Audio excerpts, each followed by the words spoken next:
Hello. Hi, everyone. Hi, Peter. Hello. Hi. Happy birthday today. Happy What? birthday. I can see you.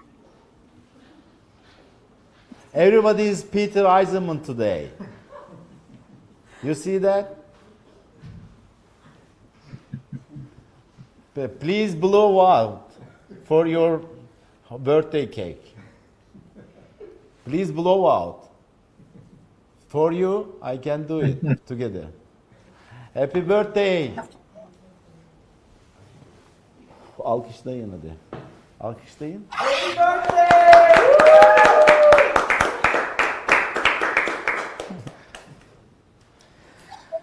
How are you today, Yes. Peter? Everything is fine? How is One day older. Gokhan, I'm 1 day older today. Absolutely. We love you, you know So- that. Dondu. Bir şey oldu. I look and I say, I have my whole life in front of me. And as long as that's the case, it's great. What we need to do today is talk about doing architecture as well. That's important. Absolutely. Okay. First of all, hi everyone. For our audience, I would like to explain a couple of things before you start. First of all, I would like to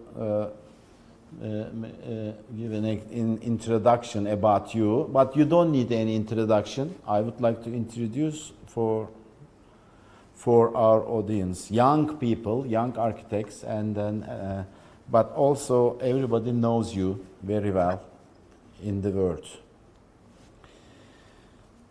Okay, first of all, Peter Eisenman was born today, that's the day actually, 1982, in New Jersey, USA. He studied architecture Cornell, Columbia and Cambridge universities respectively. He took part in a group called the New York Five in the 1970s. The work of this group made important contributions in the history of architecture.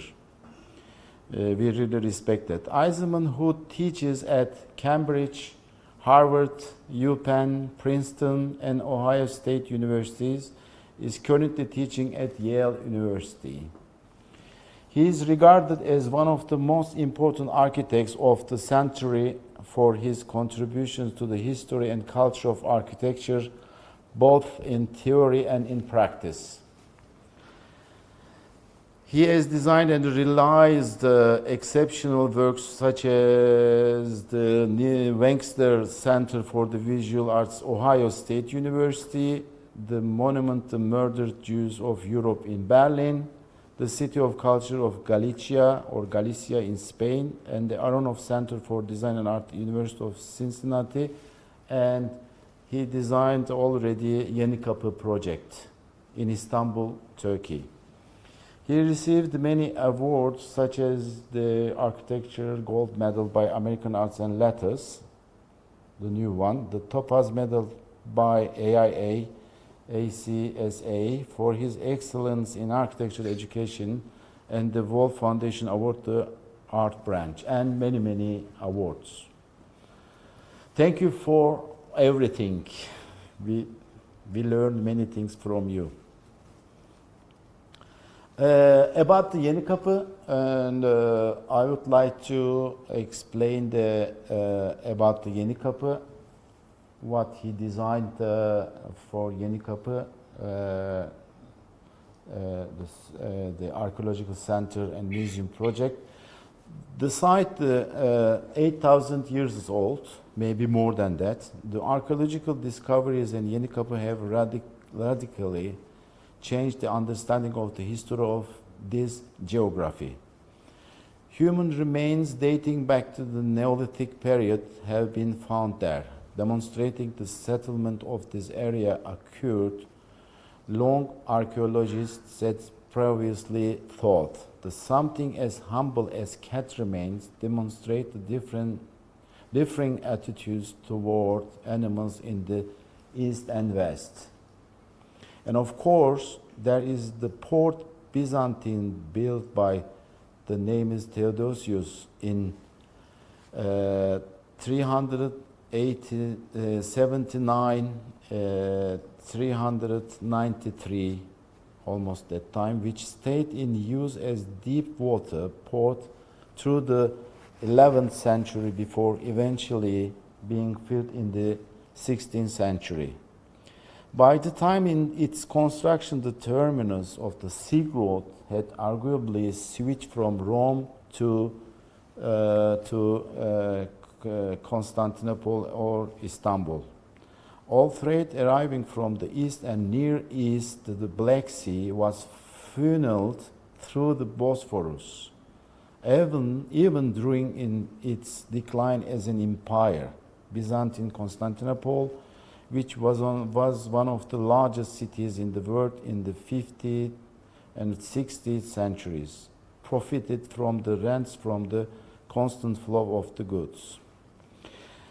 The well-publicized shipwrecks that have been unearthed from the harbor are not only important for their revelations about the maritime commerce of Constantinople, but have revolutionized nautical archaeology more broadly by providing physical examples of the gradual shift from shell-based to skeleton-based, all from one site. Besides this, the infrastructure of the port itself has been excellently preserved due to waterlogged sediment which was buried, so that even organic matter such as wood, rope, and leather items have been recovered. In 2012, you, together with your collaborative group, Turkish architecture group Aytaç Architects, won an international competition for a museum and archaeological center on the site of the port. Am I right? Yes. The jury included international jury about others, Suha Özkan, Shulan Kolatan, Enzo Severio, Michael Sorkin, we lost him a couple of months ago, Odil Dek, Massimiliano Fuxas, and Rem Koolhaas. Am I right? Yes.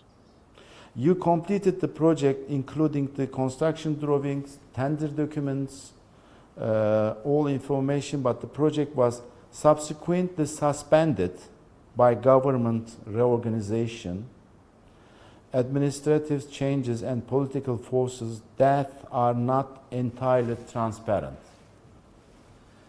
Now a new competition opened only the Turkish architects, the national architects, but it's not the same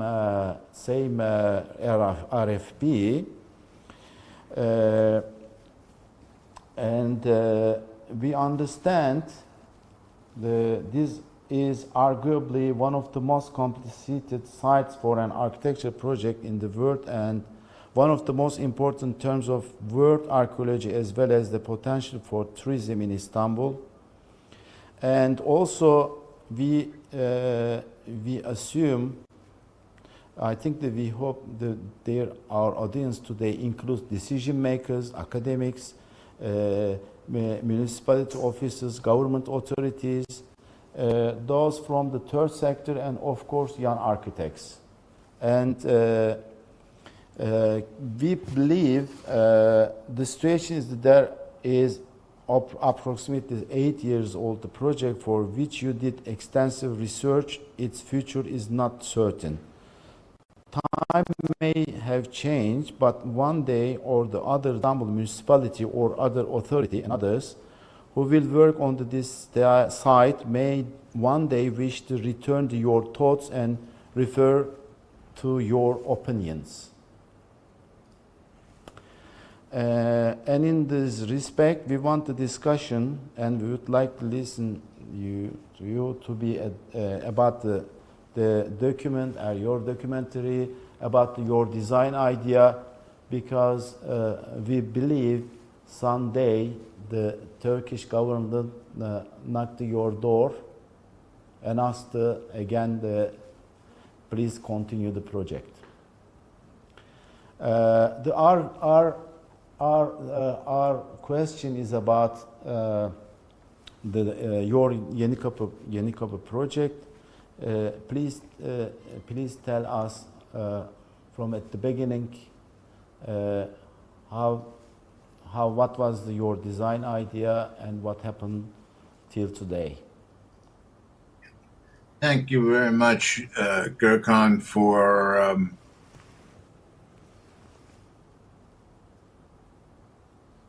having me, and to Alper Aytaç, who is my colleague from Istanbul and who really steered this to the point it is today. I want to say this, that in our world, let's say, in a sense, in our globalized world, politics has entered much more than perhaps is necessary or has in the past. And the Yenikapi project is not alone in projects that have had problems in the political realm, let's say. We worked for 5 years without any political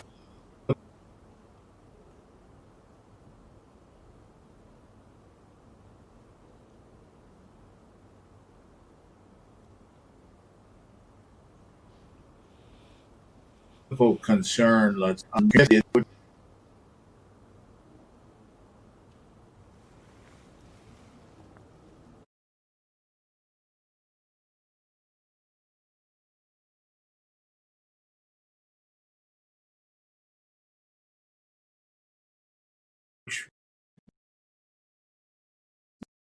very rarely, and I think it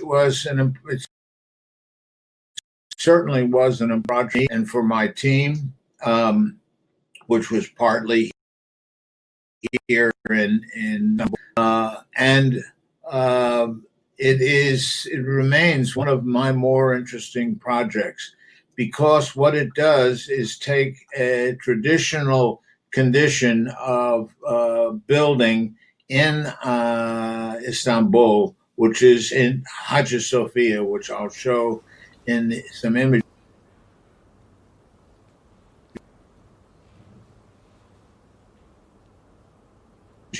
in a few minutes, as takes rhythms and themes like melody, let's say, of a local song, and uses it in an aria in an opera. And what we've done is taken a small section of Hagia Sophia and turned it into a museum, which I will show. And we feel very strongly that Turkey is part of the international global economy, global politic, global culture. And one of the things that is important at this moment in Istanbul is global relationship to the culture of architecture. We feel that this project, like many other projects that I have been involved in, brings the situation of Istanbul to international attention. And therefore, we're hoping that in some future moment, this project can be realized, because I think it's important, not just because of its museum artifacts, but in terms of what it would mean on the site. So let's look at the pictures. This image that you're seeing here is a view from above of both. There were two phases of the work. the phase on the north end and the south end. And we're looking from the southeast down onto the project. Next, please. Yeah. And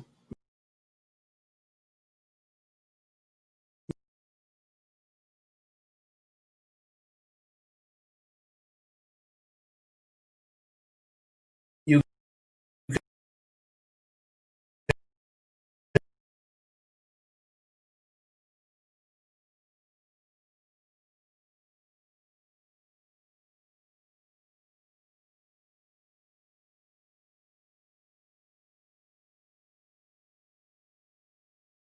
can see, are you there? Can you hear me?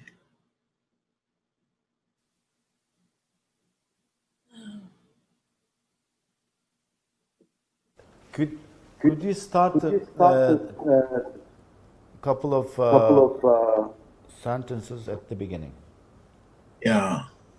From this photo.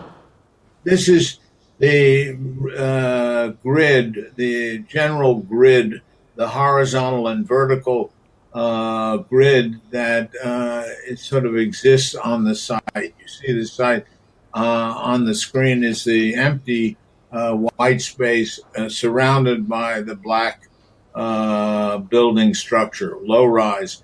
And what we wanted is a public building that both conformed to the low rise site, but also was different in scale from it. So we tried to keep both the small scale and at the same time the larger cultural scale, let's say, of the museum. Next.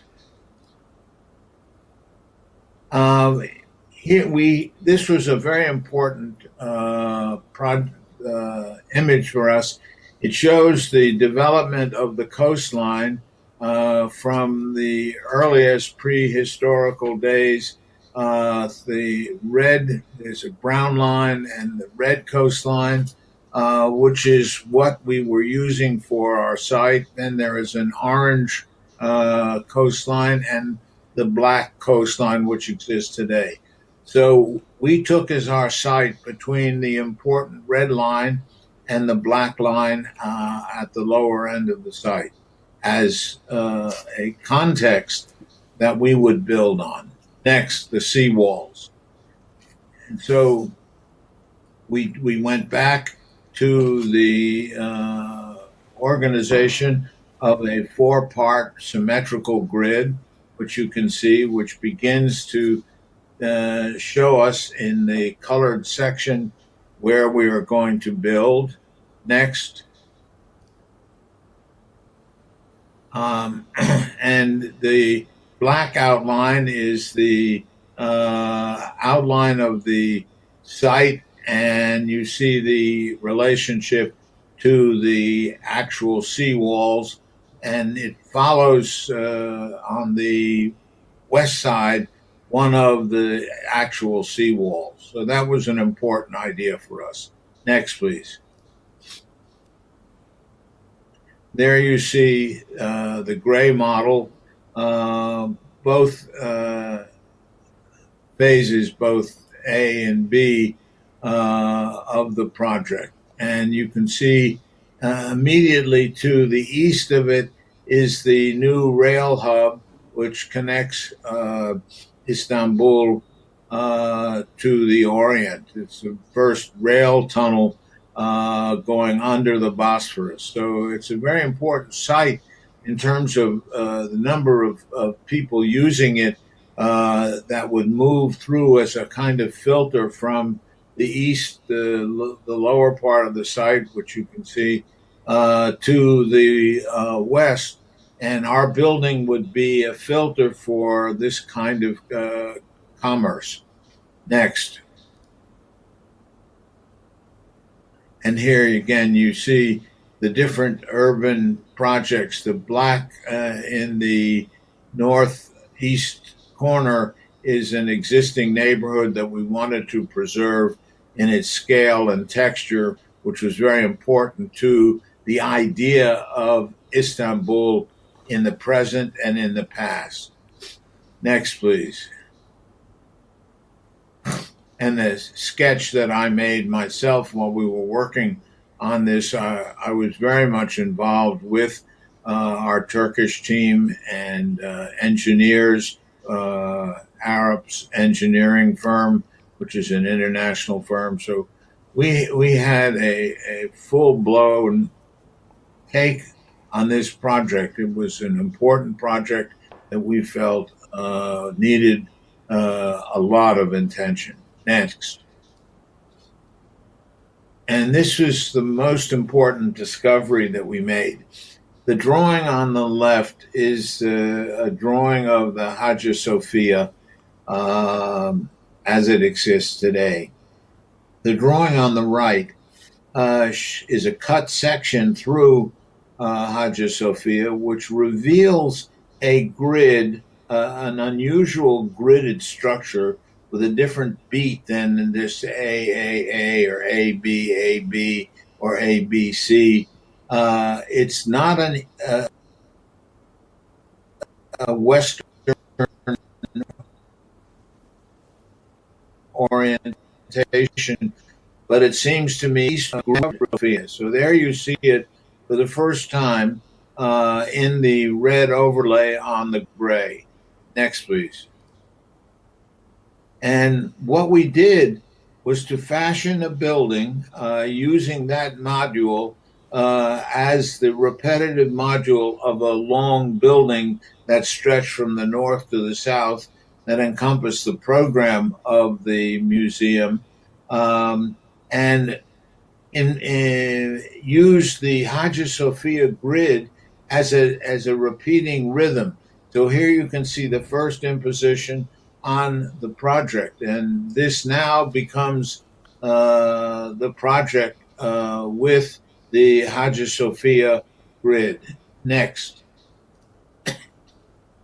And there's the second part of it, so that it repeats as it moves from north to south. So there's two repetitions of the Hagia Sophia grid. And you can see it's quite unusual. It doesn't have the same kind of repetition that the grids in the classical Western Renaissance or modern architecture. Next. And you see it in plan with the white as the structural elements and the red, the museum spaces and offices. And this was on the site A, let's say, the northernmost site, which is what we were commissioned, let's say, to develop. And there's the grid in plan form. Next.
And then Very slow. hello. Hi, again. Again, we This got, picture. yeah. Are you back? We lose connection with you. Yeah, now we are. Did you hear the here. explanation of the three ceiling plans, what Okay. you're looking at? Yeah. Okay. Okay. Yes. Next, Exactly. please. No. Please explain to this Okay. the All right. tree plan. Sorry. These were we showed the red and white drawing was a floor plan. Now these are ceiling plans to show that as in each of the spaces, the imposition of the Hagia Sophia grid has different effects relating to the height, the beam, the lighting, the acoustics uh, that deal with the ceiling. So you can see three different almost compositions coming out of the Hagia Sophia grid. There are three different scales of the first floor, second floor, third floor. But we were quite excited about this three-dimensional development, which kept the scale different on each of the levels. It was not just an office building or a commercial building, but a building that adapted itself to those objects that were being laid, small scale bowls and metals and things, or whether they were large scale boats that were used at the time. So this shows the relationship in three dimensions to the different objects. Next, please. And there you see the both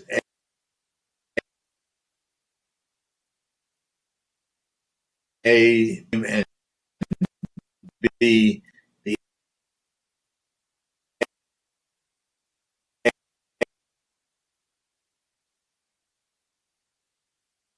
A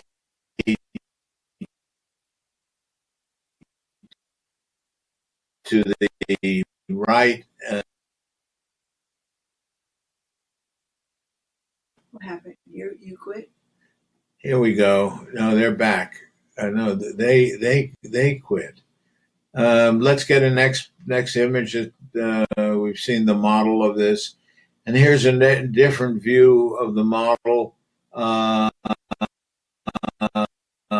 from the northeast, looking down to see the height conflict of the grand mosque elevation. So the elevation was kept low, and the scale of the building fits exactly into the excavation that exists from the work that was done on the station. So there's a big hole on the site, which we were given the ability of filling with our project. So the excavation is already there, and our building sits perfectly in that existing hole. Next, please.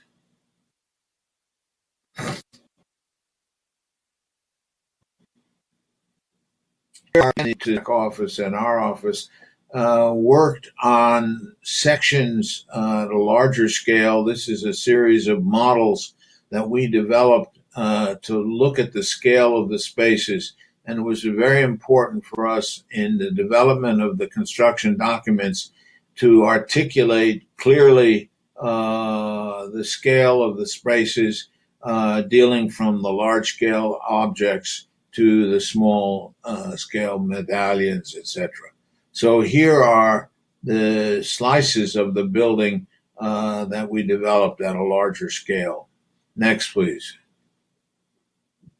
And here is an image of one of those, and you can see the difference from the ground floor plan to the larger scale of the second floor to the third floor, and you can see how important the section is and how moving from one scale to the other changes physically the whole idea of the section.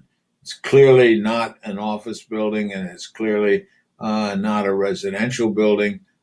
It's clearly a public cultural structure that people would go to as an architectural idea, as well as to see the historical development of the marine work.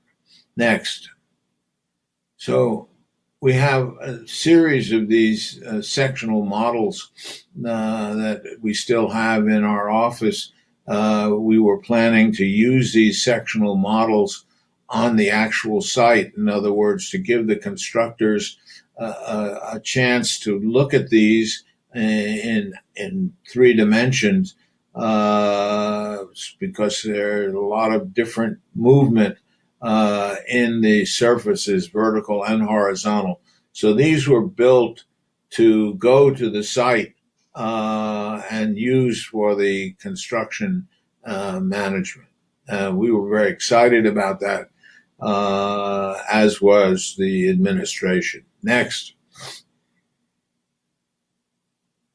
So you see that there are a series of these, and we did this once in Japan, sent the models over, and we were able, because of the algorithms and computer programs, to take the measurements from these models and describe them precisely, not in abstract numbers, but in dimensions, that we were able to produce working drawings where the final building looked exactly like the model. And so we modeled carefully these sections so that they could be used on the site. It was something very important to the engineering in terms of structural and even mechanical, fitting all of the mechanical requirements in the building. Next. So we had every section of the building with these models, and of course with drawings, but it's much easier to see what's happening in the model rather than in the drawing. Next, please. And these, then we built not only section models, but models that showed the interior spaces.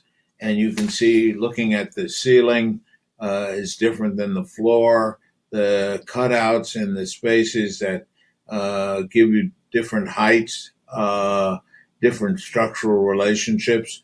And this slide, I think, is one of the more exciting views that you see the scale of the project in real space and time. Next. And now a view of the final project from the northeast, looking back down. Next. And what I like about this project, and what was important for us, was that it didn't look like a Peter Eisenman project. It didn't look like Istanbul. It looked like something of a global culture. And that's what we were trying to do, to bring the idea of the scale, the material, and it's all local material, local stone and masonry units, and to give it a sense of Istanbul today. And you won't find another museum that looks like this, neither by me or any of the other local practitioners, because it has this quality of different and yet a familiar scale and texture to it. Next. Another view from the south, looking north in the terracing of the building, the relationship of the terraces to the interior space. Next, please.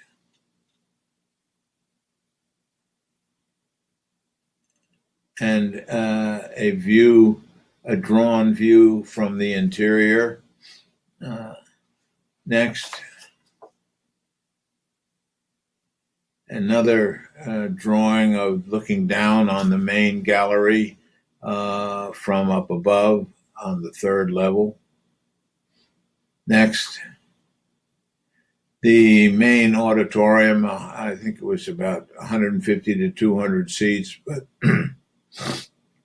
that had the same kinds of qualities that the spaces did. Again, another view from the interior gallery. Next. And finally, the model shot again. That sort of does it, Gokhan. You have questions? I can't hear you.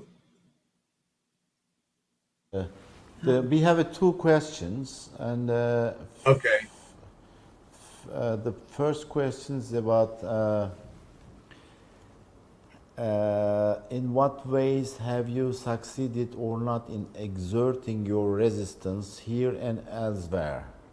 And how do you ascertain and handle the various balances of power that are intrinsic to many civic projects today? And well, I think go ahead. About the resistance of architecture, about the resistance of today's architecture role. Well, I would think that what's happened is that the politic of today couldn't understand what all of the ideas that were placed in this project, the way it looked, the way it was operating, etc. And so I believe it was the resistance that was in the project realized by the administration that decided they didn't want to do this. And I think this is the problem in contemporary society. It's not just in Turkey, it's in the United States, it's in Germany, it's in many of the Western countries, is that politics has entered into a situation where they demand either a certain look or, I mean, as it was, let's say, in previous times in Italy and Germany before the war. There was a certain classical style of architecture that had to be in public buildings. This does not have any classical feeling whatsoever. And so it's an attempt to ask the politicians to open up the idea of public culture, which is not where politics is today. And either in the United States, in Turkey, in Hungary, in many of the Western countries. And I think the projects where we are right now, the fact that the project is on hold, as you might want to say.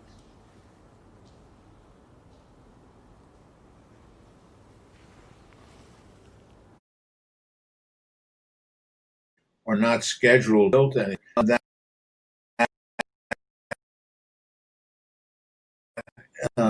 at this time. To a overweening conservative culture.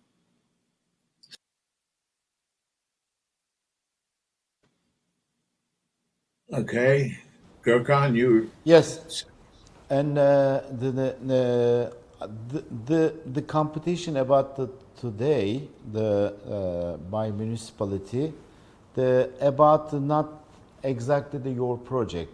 They wanna get some small. No, not at all.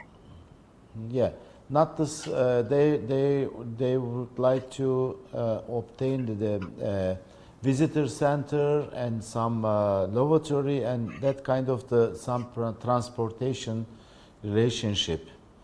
Therefore, we would like to. We hope they would like to again ask you your project, how can we continue that? But the problem is now in between the government and municipality. There is no authority now. I would like to ask you a question. That time, the last 8 years, how was the authority behavior, the feedback, and the meeting with you, and asking some questions about your project? How was the relationship that time? Well, first of all, let me answer the first part, Gokhan. Okay. With the conversion of Hagia Sophia from a museum to a mosque, there is a museum need in Istanbul, which we thought our project could fulfill, especially with the conversion of Hagia Sophia and the implication of the grid of Hagia Sophia in our project. It would seem to be a logical extension to move the museum from Hagia Sophia to Yenikapi. That's number one. One of the things that our project, as an international project, stood was that it didn't divide the Ankara cultural machinery of the state with the Istanbul machinery. And they were together. The idea of state culture and city culture were fused. So we had the authority both from Istanbul and from Ankara to approve the project. Now that no longer holds because they're two different political parties. So that's what I'm saying is the project has become more politicized than really should be in terms of working. And I would have hoped that Istanbul and Ankara could get together. They clearly have not. So I don't know what will happen to the project. I mean, I've never been in a situation where we have over 1,600 separate drawings, construction documents in computer and in paper that's already been gone through construction administration of the budget that we were allocated and told ahead of time. And so we were very hopeful that whatever government was in power in either Ankara or the city, that something that benefited the country as a whole, not one politic over the other, could have been built. And we still remain hopeful. And I'm willing to make any of the adjustments that the political administrations, either in Ankara or Istanbul, desire. But I think it's an important cultural project for the idea of Turkey today. And I will maintain that, despite whether it's of the left or the right. It doesn't have political implications in its being. And therefore, it should be able to unite Ankara and Istanbul despite the differences in political parties. Okay, the next question.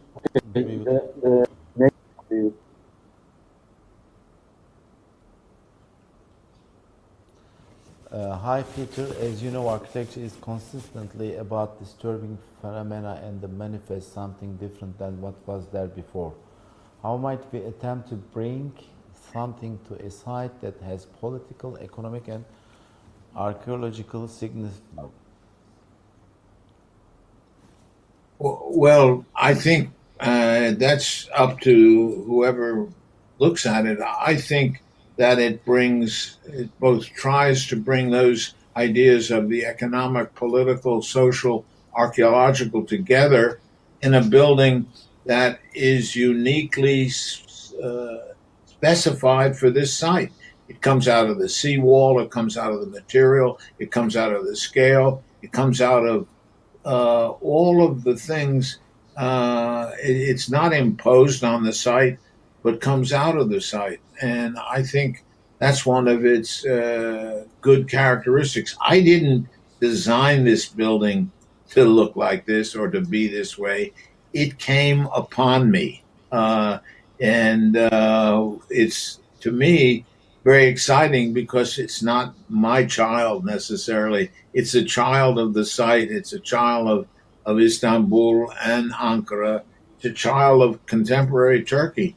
And I think it's received, it's been exhibited, at the Venice Biennale. It's been exhibited, in magazines around the world. So it's already as if it existed. So I'm very hopeful that it still can overcome the political, economic, and archaeological significance that is seen to be operative on this site. Okay, and we have a question? Yes. Continue. Could the complexities knitted by political conflicts act as a context energy source for architecture, or it should be kept away from constructed realities? Why does architecture find responsibilities come first in situations like this? Well, first of all, if we were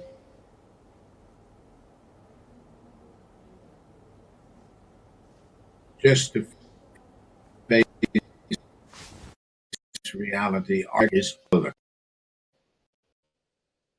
Revolution, whether it's Ataturk's revolution, whether it's post-war Turkey, there will always be a political dimension to architecture, much more so than, let's say, music, the arts.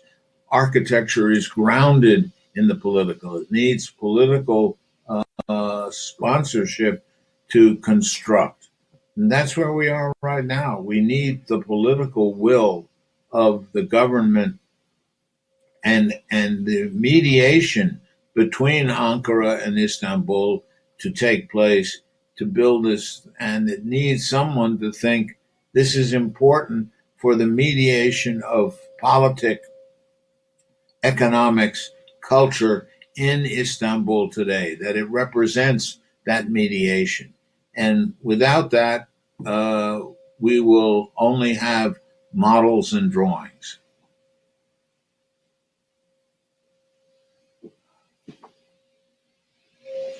Peter, can you hear me? Okay. Yeah. What are you cooking now on your office, on your studio? What's going on in the Eisenman my Architects? office has been cooked. Yes. What we have been sheltering. I haven't been in the office in 5 months because we were told, to shut down. So we just have a couple of people working from home. What I'm doing, first of all, I just published a book with Again, a young. How many books you already published? We have many books here. Yeah. Here. Yes. This one. Oh, okay. Because I didn't see that because I stuck here in Istanbul. I couldn't come to New York, and then okay, Get it already on published. Amazon. Okay, I'll get it. It's called Late. Just Yes, out please. last week. It's a new. Yeah. Surprising thing. New book. New book. Okay. And I'm working Fresh book. on a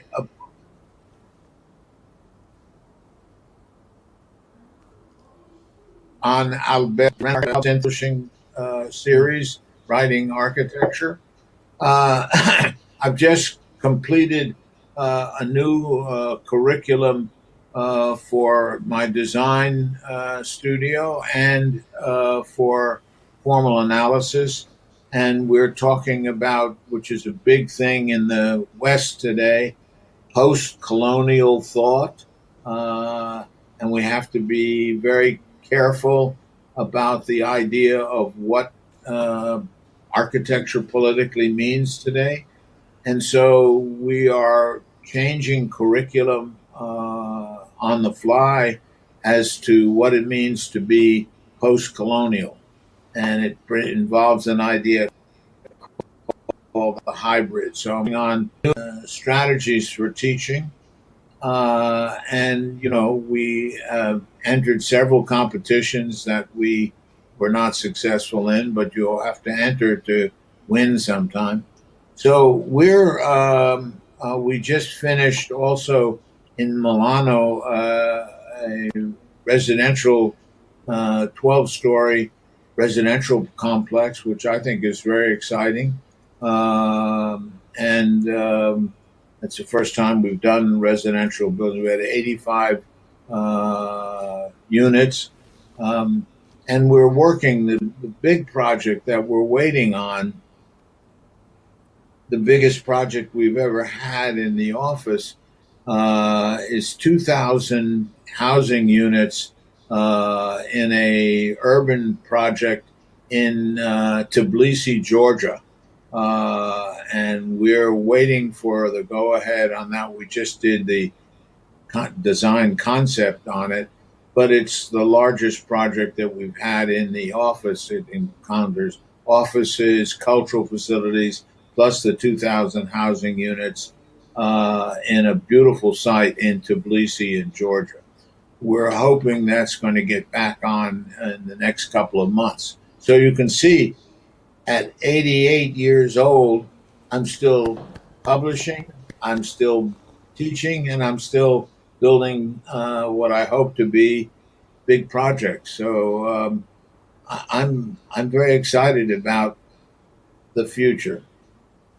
We admire you, we adore you, because you know it's you are young. You are always the younger than all of us, always.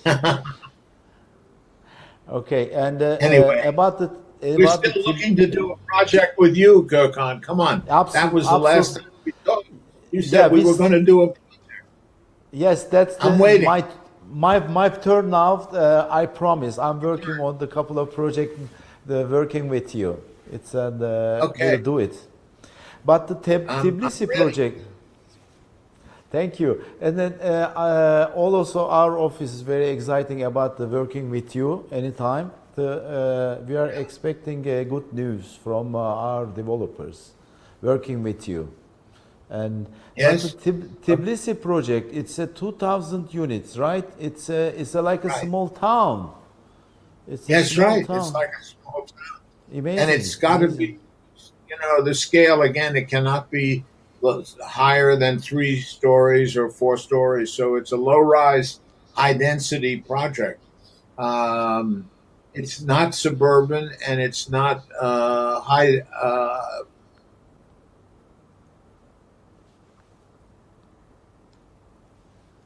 Large-scale.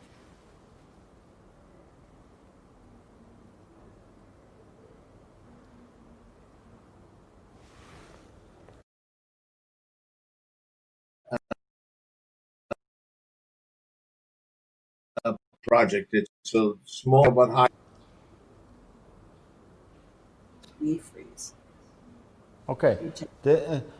You mentioned it's the low density project, right? Not the skyscraper high rise. No skyscraper. No. What do you think? Yeah, it's okay. We hear you. We hear you now. Can you hear me now? Yeah. And okay. My question about you designed a couple of skyscrapers, but never built. Never built. Yeah. Somebody take your idea and then build it up. Yeah. That's true. Yeah, but we're going to get one of my skyscrapers ideas in this project easy because the hotel is a story building and in my so hopefully they'll let us do the high rise hotel, but we'll see.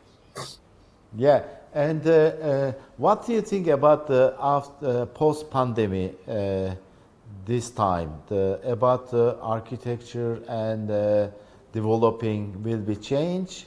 About especially content Oh will yeah. be changed. What is Here, your feeling?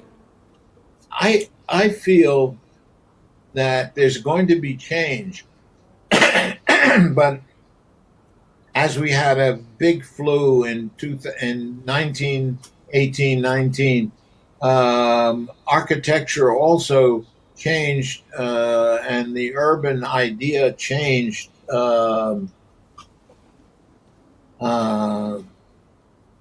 in 1919, 1920. Modernism came about. Now, what's going to happen is there's going to be a recognition of the need to recognize climate change as a serious problem. And I'd like to think that our Tbilisi project takes that into consideration more than the height of buildings or the density of buildings, the focuses of architecture today. Hopefully, when we get back into that, we're going to show it's possible to consider the environment and climate change and produce significant architecture. That is the hope. Architecture has always been able to move with those kinds of change conditions. And I think that's where we are today. We will see. I think the jury is out, but I think the idea of the environment is equally as important as the idea of the post colonial, which I think has always been inherent in what we have done in the Western world. Uh, I mean, if you look at the Ottoman Empire, it was a colonial empire. And where Turkey is today is what I would consider to be post colonial.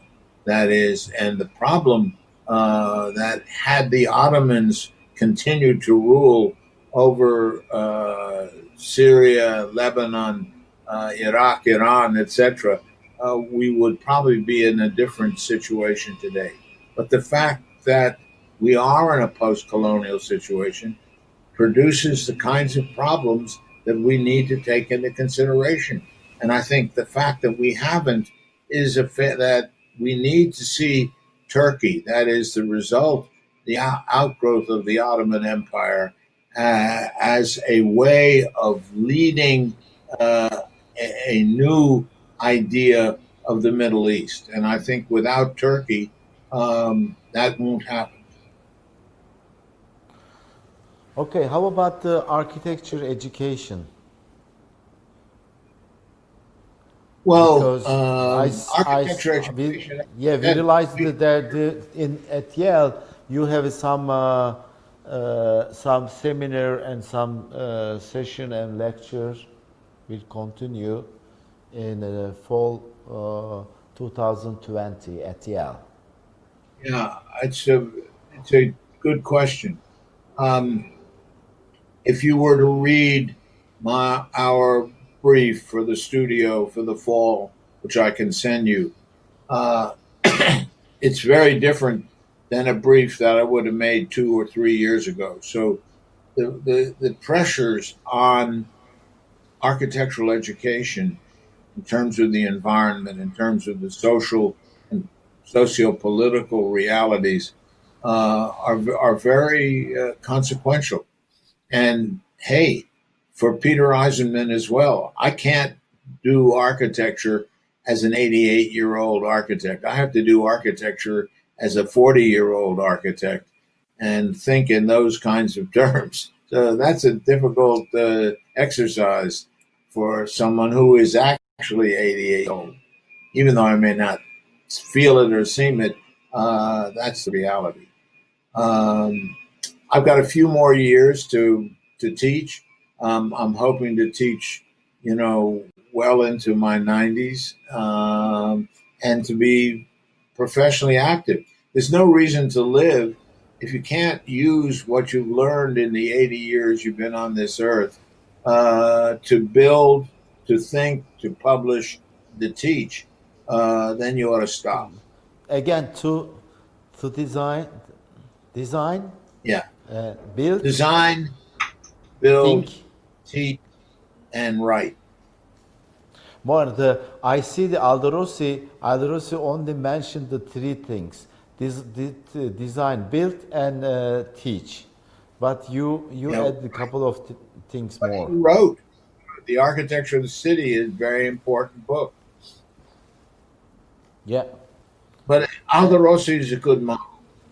He was always involved in, look, his exhibition of the Milan Triennale of 1973 was an important moment in architecture, one of the most important moments in post World War II thinking. And it brought together the radicals and the rationalists, the super studio, Archizoom, etc., with the five architects, with Leon Krier and classical historicizing. So it was an important exhibition, and it was structured around an idea in Italian called la tendenza, which meant the tendency of a kind of modern rationalist thinking. And the tendenza, was one of the more important influences on architecture from 1973 all the way to the year 2000. Then we have the digital paradigm, let's say, taking over. And now, 20 years later, there's a moment of change again. I think we went from the tendenza to the digital, and now we are in what tentatively we can say is post-colonial. I don't want to go any further than that, but we are moving in that phase. And that involves Turkey, because Turkey is the project, the result of post-colonial thought. There it is. Yeah. Ataturk was the master of the post-colonial. Yeah. Exactly. Okay. The last question about I think you got many questions about that, because you started the first idea about the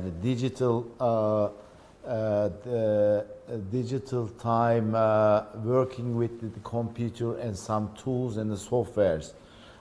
And you worked the first one with computer, and Greg calls you think like a computer, and then Yes. computer follows you.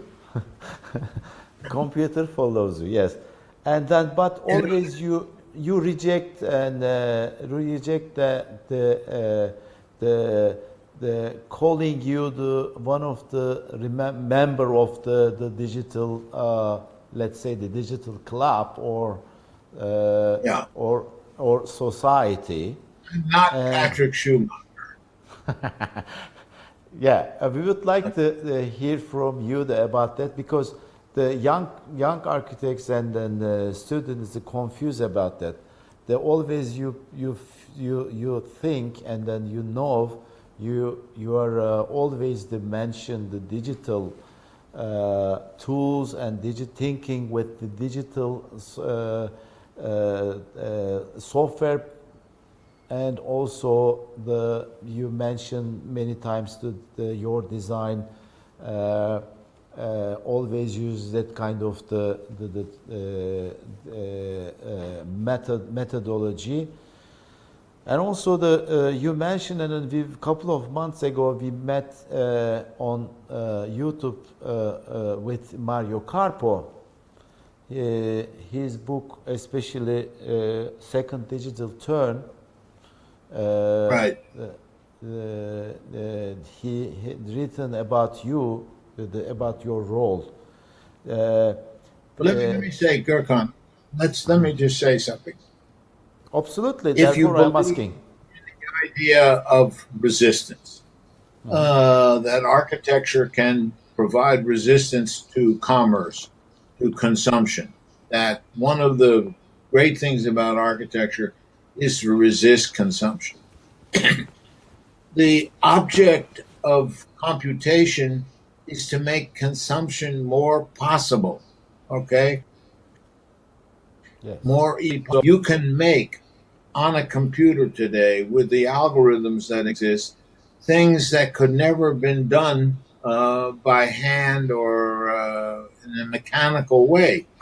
So what the computer has done is allowed all the crazy shapes and making that used to be resistant have become consumable.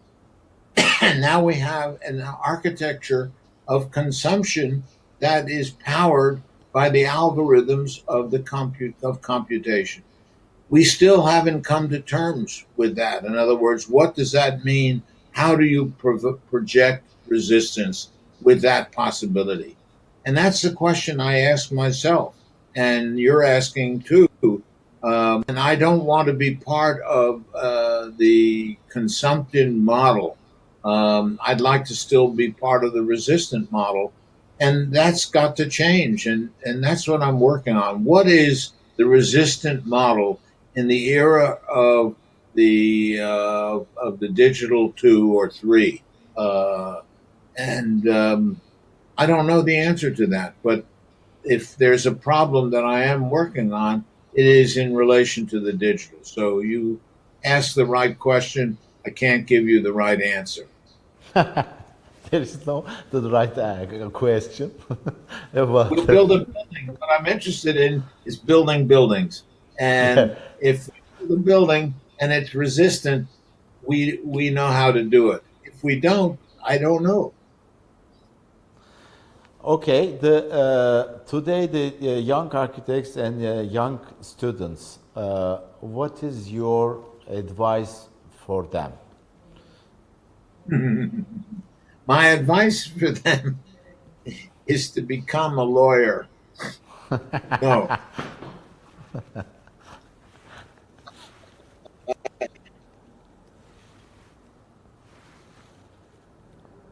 I wouldn't let you, which it's a difficult life. And it always has been difficult. I love being an architect. Wait, I never Sorry, would be anything else. sorry about that. Could you start again the first explanation about this part? Being Yeah. a lawyer, Okay. First of being all, lawyer. I think one of the things is that architecture is a very difficult occupation. It always has been difficult. It's no more or less difficult. If I've had 4 children, I would invite them to be attorneys, lawyers, whatever, but not architects. But if you want to be an architect, you have to have something you believe in. You have to have an idea. You can't just make buildings, make designs, because it isn't about design. It's about ideas. And there's a difference between a designer and an architect. An architect, a designer designs objects. An architect designs the frame for objects. And if you don't have an idea of what the frame should be, then you're not an architect. And for me, you need to learn what it means to frame objects. And that's what architecture has always been about. If you can't learn that and you can't do that, you might as well be a lawyer. Okay, and what you wanna add for our audience? What is the last? I didn't hear. What is it, Gokhan? I didn't hear. Thank you very much for discussion and your ideas, sharing your ideas with us. And what you wanna add now for our audience? What I want to add, I want to be able to teach students who are listening and continue to teach. So it's important that I do these kinds of things. That's why I'm really thankful for you to bring me to this audience. I want to continue to think about the ideas that are important today, about the environment, about resistance. I want to keep writing. I want to keep teaching, and I want to keep building. That's really important. And hopefully the project in Tbilisi will go ahead in the autumn, and we are ready to go. Hopefully before that time, my Alberti book will be done. I'm going to be working on it this afternoon. What I is hope about that the Battista Alberti and the Battista what it has, it's a book that it has essays by Pier Vittorio Aureli and me, and who's the other? Carpo. Oh yeah, Mario Carpo. Dan Shearer. Oh, Dan Shearer. It's a Three really interesting Musketeers. book. Three Musketeers Yeah. together. I like fun. There are five musketeers, Cynthia says. Five. Anyway, Okay, Yeah. usual suspects. I think it's a really important book. I think Alberti is very important for today, but I don't want to get into that because that's a whole other idea that I'm working on. The how you make what is an architectural sign. In other words, how do you signify in architecture? I think Alberti understood how to do that. He was the first person that did understand that. And I'm writing about his lesson for today, let's say. And I think it's important that I do these kinds of things with you. I did one in Jordan. I did one in Indonesia. I'm doing one in Buenos Aires.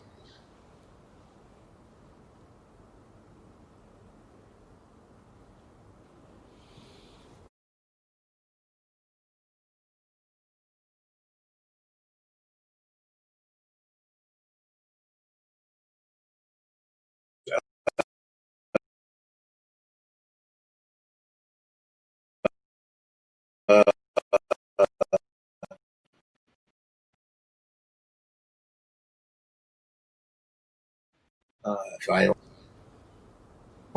already did it, I'm not sure. Computer keeps flashing on and off. You don't see it, but I get a blue square in front of your face sometimes, and trying to say, "Ha ha! You think you can beat me?" Anyway, it was great, Gokhan. The next thing I want you to do, I want to fly in your private jet to look at a new site in Istanbul. Okay, Absolutely, absolutely. Let's do that.